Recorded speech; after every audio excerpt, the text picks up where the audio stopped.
Salut à tous, j'espère que vous allez bien, c'est Romain et on se retrouve aujourd'hui pour débriefer cette soirée qui a été palpitante en tant que supporter parisien. Le scénario était insoutenable, donc la qualification au bout fait très plaisir, mais les observateurs qui ont regardé ce match avec un œil neutre, je pense qu'ils sont interrogés sur le niveau technique proposé par les deux équipes qui a été scandaleux, en plus des intentions des deux côtés. Dortmund en première mi-temps, qui joue à l'abordage comme s'il n'était pas qualifié, pas premier au coup d'envoi, et surtout comme si il n'avait pas d'hécatombe de blessures. Et en deuxième mi-temps, arriva à ce qui devait arriver, ils sont cramoisis à la 75e, ils peuvent faire rentrer personne. Là, entre en jeu les intentions du PSG, qui donnent un goût amer à cette qualification, parce que la fin de match, les gars, on va pas se mentir, elle est honteuse en fait. T'es face à une équipe qui se recroqueville parce qu'ils ont tout donné jusqu'avant de manière abruti, on va pas se mentir, le plan de jeu de Dortmund ce soir, c'était du n'importe quoi. Et Hakimi, qui fait ses gestes absolument scandaleux, bravo Mbappé qui a une bonne attitude parce qu'il essaye de remobiliser les troupes. Franchement, en fait, quand je vois ce qu'on propose ce soir contre ce Dortmund-là, bon, je me dis, autant aller chercher la victoire, en fait. Là, j'ai pas du tout envie de terminer deuxième au vu du match qu'on fait et de la poule qu'on fait, qui est probablement la pire de l'RQSI. Mais bon, ça, on y reviendra un petit peu plus à froid. Et puis, bien sûr, cette fin de match, voilà, de petite équipe où tu ne vas pas chercher la première place.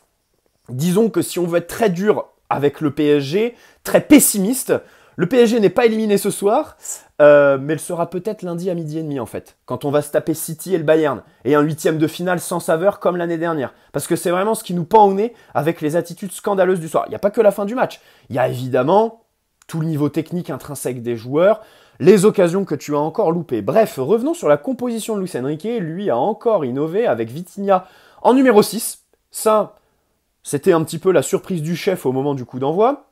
Avec Lee Kang-in relayeur gauche et Warren relayeur droit. Quel match! Et franchement, à la mi-temps, bon, sa première, elle est... je me dis, bon, on est sur un joueur qui revient de blessure, hein, qui manque de rythme et tout ça. Par contre, la seconde, non, là, je suis désolé, c'est extraordinaire. Ce qu'a fait Warren ce soir, c'est dingue. Déjà, rien que par le but, en fait. Et donc devant, Mbappé en pointe, Kolo Muani à droite, Barcola à gauche, avec Skriniar devant Danilo. Vu le match du Slovaque, bon, peut-être qu'un Danilo aurait gagné plus de duels aériens que ce bon vieux Milan Skriniar qui commence un peu à nous embêter dans ce domaine. Lucas Hernandez et Hakimi à droite, donc avec le retour de Donnarumma, qui a fait quand même les arrêts qu'il fallait ce soir, notons-le. Voilà, un début de match un petit peu bizarre parce que, encore une fois, le plan de jeu de Dortmund surprend complètement le PSG et dénature un petit peu, en fait, ce que Luis Enrique demande. L'exemple parfait de cette première mi-temps avec toutes ces occasions et voilà, la volonté de Dortmund, c'est la dernière occasion de Kolo Muani, donc pas la plus grosse où il fait son extérieur du pied toute moisie qui finit à côté du poteau, celle où il tire c'est sur le gardien je crois, en fin de première mi-temps. Une récupération plein axe avec un relais comme ça et un appel de l'extérieur vers l'intérieur, je crois n'avoir jamais vu ça dans le PSG de Luis Enrique. Voilà, c'est un petit peu l'action que j'ai retenue en première mi-temps. Alors vous me direz... C'est pas celle qui nous a procuré le plus d'émotions. Alors bon, les autres, voilà, Barcola le poteau, Lee Kang-in est heureusement qu'il y a hors-jeu de Kolo Muani sur l'occasion de Lee, qui n'est pas bon en ce moment, il faut le dire. Parce que là, cette occasion-là, si elle est valable, c'est lamentable. Celle d'Mbappé, hein, qui se loupe, hein, c'est pas le retour de l'armoire, Niklas Soule, c'est plus Mbappé qui tope un petit peu sa frappe. Et un Dortmund qui aussi a des occasions. Hein. On rappelle quand même le début de match où tu subis un petit peu sur ce côté gauche avec Lucas Hernandez qui peine un petit peu à régler. Niklas Soule, à un moment tu vois Soule qui prend le couloir droit, mais enfin la folie totale le plan de jeu de Dortmund. Parce qu'en fait, au-delà de la disposition, avec deux défenseurs déjà, en plus deux défenseurs assez lents, qui en plus t'ont pas aidé dans l'alignement parce que t'en avais toujours un qui nous laissait en jeu. Au final, alors bon, Kolo Muani a été hors jeu 2 ou 3 fois dans le match, mais ça c'est sa nullité, hein, on va pas remettre ça sur l'adversaire.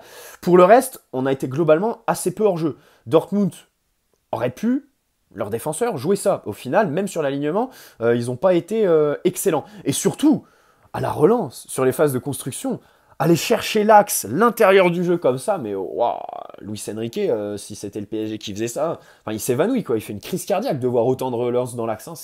C'est incroyable, ce plan de kamikaze, je sais pas trop ce qui s'est passé, faudrait revoir le match. Bon, alors, ils sont évidemment à deux doigts de perdre 2-0, 3-0 à la demi-heure de jeu, mais ils sont aussi dans notre surface. Eux aussi font une utilisation du ballon qui est perfectible. Par exemple, Adeyemi se déplace bien, mais en première mi-temps, ce qui fait du ballon, pas grand-chose, hein, pas grand-chose. J'ai eu très très peur sur l'occasion où Donnarumma repousse et justement ce même Adeyemi fait une chandelle. Voilà.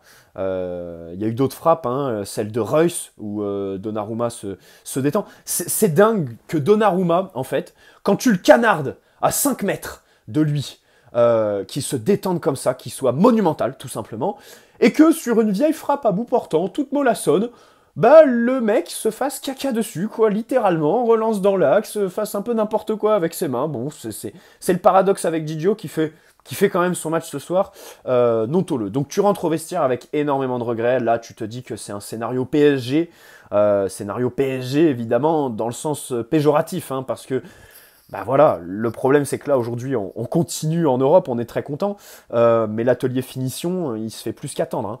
Hein. Moi Barcola, sur l'action en deuxième mi-temps où il tire du gauche là, attends, c'est quelle action? C'est pas l'action où Kolo Muani fait une passe pourrie à Mbappé et ensuite tu trouves Barcola de l'autre côté qui tire sans contrôler. Il est obligé de tirer pied gauche alors qu'il est droitier. Moi j'aimerais bien le voir à droite en fait. Barcola côté gauche, sur les qualités de finition, je pense qu'il finirait plus instinctivement sur ce côté droit qu'il connaissait à Lyon. Donc voilà, seconde mi-temps. Bon alors le but que tu donnes à Dortmund, mais ça... Mais c'est ça le problème en fait, c'est que avant de parler du PSG, ce soir, le match a fait honte à la Ligue des Champions. Enfin, les deux équipes qui étaient sur le terrain ce soir, qui seront donc en 8e, tu te dis, mais c'est ça la Ligue des Champions 2023? Enfin, les phases à élimination directe 2024 c'est quand même compliqué. C'est quand même compliqué d'afficher de tels standards techniques et surtout faire autant d'erreurs, quoi. Parce que là, on offre encore un but avec Hakimi, donc qui décide de contrôler, qui fait 2 fois l'erreur. Hakimi, franchement, à l'aller, il marque un super but contre Dortmund. C'est vrai que j'attendais pas autant de lui sous Luis Enrique. J'avais quelques doutes quand Luis Enrique a signé. Je pensais que c'était un des joueurs qui ne serait pas gagnant de son arrivée. Au final, ça l'a été. Par contre, il y a trop de buts sur lesquels il est impliqué, quoi, en Ligue des Champions. Enfin, s'arrêter de jouer sur le but de Giroud à Milan, s'arrêter de jouer sur le but de Burn, si je dis pas de bêtises, contre Newcastle. Là, ce soir, la perte de balle, mais de l'autre côté, la perte de balle, c'est comme d'habitude en fait. C'est 50-50 entre les joueurs pour moi et l'entraîneur. C'est-à-dire que nos centraux qui vont chercher un latéral qui va être obligatoirement sous pression, on l'a vu 100 fois depuis le début de la saison, et pourtant, on continue. On continue pourquoi? Parce que d'un côté, tu as un entraîneur qui est borné, bien évidemment, ça on ne peut pas le nier, et qui demande ça à ses joueurs. De l'autre, peut-être que l'entraîneur n'est pas si borné, et c'est là les 50% pour les joueurs, parce qu'est-ce que nos centraux sont capables de faire autre chose? Bon, quand je vois les relances de Skriniar et Marquinhos ce soir et sur la saison, je me dis qu'en fait la réponse est non, tu vois. Parce que particulièrement ce soir, ils ont vraiment pas été bons. Marquinhos, le premier, les relances approximatives, tu sentais que le caleçon, il était plus très blanc, quoi. Bon, déjà, quand il a cherché Mbappé de manière directe, là, ce qui réussissait un petit peu sur les derniers matchs, il n'a pas réussi. Hein, c'est Lucas qui le trouve sur son occasion. Faut noter quand même, déjà, la balle directe de Lucas, d'une belle justesse, même si le contrôle la magnifie bien évidemment, exceptionnel contrôle de numéro 9 hein, de Mbappé, comme son but hors jeu en deuxième mi-temps. Voilà, ça c'est des gestes de numéro 9. Et pourtant, là où il est décisif, c'est en ailier gauche en fait. Parce que sur le but de Warren, la différence, il l'a fait en partant du côté gauche, en faisant ce qu'il sait faire de mieux en fait, déborder, aller chercher le 1 contre 1. C'est marrant parce que voilà, ce soir, ça aurait pu être d'un côté comme de l'autre, en fait, la lecture du match d'Mbappé. On en tire l'action décisive en tant qu'ailier gauche. Il aurait pu l'être tout autant et encore plus directement, puisqu'il aurait marqué sur des actions de numéro 9, son but hors jeu. Et donc, voilà, ce gros loupé quand même. Hein, si on n'est pas qualifié ce soir, franchement, je lui en voudrais. Et je lui en veux quand même, en fait. J'en veux quand même à toutes ces occasions qu'on a loupées en première mi-temps.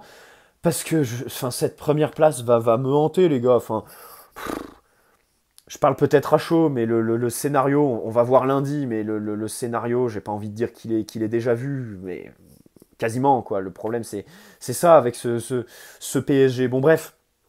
Et donc ensuite, Hakimi, pardon. Warren sonne la révolte. Exceptionnel Warren, voilà, avec cette frappe. Grosse frappasse dans ta grand-mère, il n'y a pas d'autre mot tout simplement. Hein. Entrée de la surface, et puis surtout derrière, la montée en puissance, les ballons qui ne sortaient pas de ses pieds, très bon pour mettre sur orbite les ailiers, voilà, la percussion et tout ça, une seconde mi-temps extraordinaire, et je pense que c'est l'homme des phases de poule en fait pour le PSG. Warren, hein, on y reviendra peut-être à froid, mais moi ce soir, ouais, c'est ce que, enfin, je pense à Warren quand on veut élire un MVP de cette phase de poule lamentable du PSG. Bon, je sais pas si c'est un titre très glorieux hein, d'être le meilleur joueur du pire PSG sous QSI en poule, mais bon, c'est quand même exceptionnel que ce soit un gamin de 17 ans. Enfin, c'est à la fois exceptionnel et révélateur de ce qu'est ce PSG aujourd'hui, à savoir une petite équipe avec des leaders qui ne la poussent pas. Enfin, Achraf, qui a joué au Real, qui a joué à Dortmund, qui a joué à l'Inter, qui a remporté des championnats, qui fait ce genre de geste, qui demande à ses partenaires d'arrêter de jouer. Enfin voilà, c'est petit. Je suis désolé, ça reste, mais c'est petit, tu vois. Et qu'un jeune de 17 ans sonne la révolte comme ça, c'est superbe. Et donc après, cette fin de match bizarre, parce que contre Newcastle, du coup, bah, tu forçais à fond. Bon, t'étais encore plus au pied du mur. Hein. Mais là, bon, tu te crées pas forcément d'occasion. Tu centres. Alors là, on n'a jamais vu le PSG autant centré. Bon, ça a mis en avant certaines non-qualités de nos joueurs. Vitinha, notamment, il y a un centre en toute fin de match qui joue très mal, alors que le reste de son match est très consistant, Vitinha. Très intéressant. Et je commencerai par là pour les prestations individuelles. Je pense que j'en ai assez dit sur la fin de match. Vitinha qui était replacé en 6. Je commencerai par le fait que ce soit un joueur qui, à chaque fois, quand il est repositionné, a besoin d'un temps d'adaptation pour s'adapter au nouveau rôle. Contre Clermont 0-0, il joue dans un double pivot avec Fabian Ruiz. Il fait un mauvais match parce qu'il comprend rien à ce qu'il doit faire. J'ai pas d'autres exemples en tête, mais Vitinha, voilà, quand tu le changes de poste, c'est toujours quelqu'un qui a toujours besoin un petit peu de temps, de consignes. Enfin bref, c'est un joueur de système. On va pas se mentir. Là, numéro 6, grand bain face à Dortmund. Alors bon, Dortmund nous ont pas vraiment mis aussi... Enfin, au niveau pressing, ils nous pressaient un peu n'importe comment. Bon, en deuxième mi-temps, ils pressaient plus. Par contre, avec ballon, c'est vrai qu'il réussissait à trouver des relais assez facilement entre les lignes. Faudrait que je revoie son match sans ballon sur nos phases défensives. Mais avec ballon, je trouve que dans l'organisation, il a été assez bon. Joué assez rapidement, assez juste. Enfin, ça a été un de ceux qui a eu le moins de déchets, disons. Et à la perte, bah, je l'ai trouvé assez tranchant. Il a fait des fautes intelligentes par moment pour casser le rythme des contre-attaques Dortmund. Il a fait aussi d'autres interventions qui étaient licites et tout aussi intelligentes. Donc voilà, je note quand même le très bon match pour moi ce soir de Vitinha. Je demande à revoir sans ballon parce qu'évidemment un numéro 6, bon, c'est aussi... sur les phases où tu dois défendre qu'on va le juger. Mais on y reviendra dans la vidéo de demain sur le match de Vitinha. Randall, bon là on va d'une extrémité à l'autre. Troisième transfert le plus cher de l'histoire du club. Mais c'est pas tout les gars. Derrière Neymar et Mbappé. Derrière Neymar et Mbappé. Randall Kokacheri. Randall Florent Pagny. C'est... Sandal couleur vanille. C'est... Techniquement, c'est abyssal en fait. Le problème, c'est que tu demandes comment il a fait carrière dans le football, ce garçon. Parce que, enfin, je suis dur, mais moi ça m'exaspère, tu vois. Tu peux avoir des soucis d'adaptation, tu peux avoir un manque de confiance, mais quand tu loupes des contrôles depuis ta signature, à un moment donné, c'est bon, ça suffit, quoi. Le problème, c'est que là, ce soir, la configuration était pour lui. Il était sur le côté. Mais... les passes mal dosées, les contrôles trop longs, les contrôles qui le mettent vers l'extérieur plutôt que d'aller de manière tranchante vers le but. La finition sur son contre, plein axe, oh là là, l'extérieur tout moisi, oh, Bon, écoutez, là on a assisté à une prestation dont on se souviendra les gars. Je pense que Randal Kolo Muani, Dortmund, 13 décembre 2023, je pense que celle-là elle va rester dans les annales. Parce que c'était une belle bouse, sans faire de mauvais jeu de mots bien évidemment. Mbappé, donc numéro 9, qui repasse sur le côté gauche en deuxième mi-temps. Bon, j'ai bien aimé son attitude en fin de match, comme je vous dis, d'aller chercher la première place. Attitude de leader, c'est suffisamment rare chez lui pour le souligner. Ensuite, dans le match, il a quand même été sur courant alternatif, je trouve. Hein. Il y a eu des actions qui n'ont pas été bien jouées, d'autres où il a été assez juste. Mais globalement, c'est encore un match où, bon, alors c'est vrai qu'il a été tranchant, hein, il a été sur la plupart de nos grosses occasions. Et je pense pas que ce soit dû à son poste de numéro 9. Il y a eu des moments en tant que pivot, à jouer relais, il a été assez juste. Bon, le problème, c'est que dans cette équipe abyssale techniquement, il suffit juste que tu réussisses une passe dos au but pour que tu sois le meilleur en fait. Tu vois. Mais bon, son match ce soir, je lui tomberais, enfin, si le louper, mais le reste du match, courant alternatif, même s'il est quand même par moment, et puis surtout impliqué sur le but de Warren, assez juste. Barcola, évidemment, c'était sa première titularisation en Ligue des Champions. Il sort à la 70e, un truc comme ça, parce que comme d'habitude, en deuxième mi-temps, il disparaît. Voilà, ça c'est Barcola, il fait une première mi-temps et c'est pour ça que je voulais pas qu'il démarre un match de Ligue des Champions. Parce que, voilà, à la mi-temps, il accuse le coup physiquement. Bon, remarque, le faire rentrer ce soir, ça aurait servi à quoi? Vu la mentalité de Peureux, vu la mentalité de Bambi, de toute l'équipe. Voilà, c'était pas Barcola le Bambi ce soir, c'était toute l'équipe pour reprendre les termes de Daniel Riolo, hein, évidemment honteux dans le traitement qu'il a réservé à ce petit jeune, qui a fait son match, voilà, défensivement, avec ballon, toujours une espèce d'élégance, un langage corporel qui est très propre. Le seul petit bémol, alors c'est très bien, ça montre qu'il a de la personnalité. Son occasion, le poteau, je lui en veux pas. Parce que vraiment, voilà, le crochet, et puis ensuite, un poteau, c'est un poteau. Hein, voilà, on reste sur une question de centimètres là.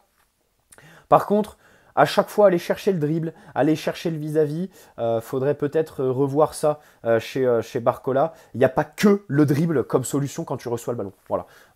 C'est peut-être le truc que je retiens ce soir, qui parfois m'embête un petit peu quand je le vois. Lee Kangin, pareil, c'est compliqué, hein. Lee Kangin ce soir, alors pas pas dans le même sac que Kolo Muani, mais en même temps l'autre c'est le dernier de la classe. Mais c'est vrai que pour un joueur qui a du ballon, ce soir ça a été très compliqué. Les relais, parfois les passes étaient mal dosées.